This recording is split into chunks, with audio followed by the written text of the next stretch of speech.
going to look at question 11a first off here.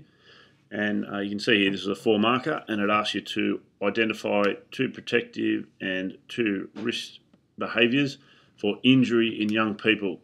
So obviously straight away you can split this into 2-part answer.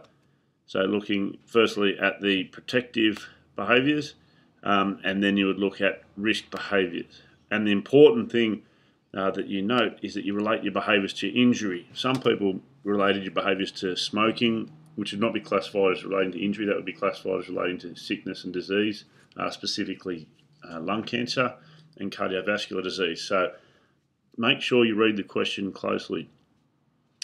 So when we talk about identify, we mean you need to recognise and name these behaviours. So for each of the protective and each of the risk behaviours, you need to say what they are, and actually by recognise we mean explain them, and by that you need to explain what the behaviours are and also how they would then impact on injury in young people. Some people just identified the behaviours but didn't link them to causing injury or protecting from injury. So that's why some people did not get the full 4 out of 4. Now let's just have a look at a good answer. This is a 4 out of 4. You can see here he starts talking about protective behaviours, and from where I am up the top here right down to here, he's identified 2 protective behaviours and also linked them to be protecting from injury. So if we look here, the first behaviour he's written about is wearing a seatbelt.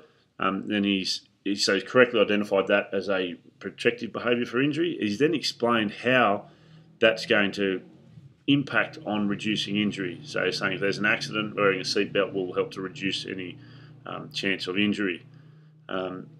His second protective behaviour here is putting pool fences around the perimeter of the pool, and again he explains why that's going to impact on injury in a positive manner. So a very good answer there. Now his 2 risk-taking behaviours here, he's written about the influence of alcohol for both. So you'll see here I've actually written a note to him, try not to use the same risk. The examples there are under the influence of alcohol, but this was the best answer of the cohort. So you can see here he's explained why they're risk-taking behaviours and how potentially someone could be seriously injured as a result of being under the influence of alcohol. Strictly speaking, perhaps, as I mentioned here, don't use the same risk factor. But in the context of this answer, in the context of this exam, this was by far and away the best example. So that is your bit of feedback for question 11A. Hope you really enjoyed listening.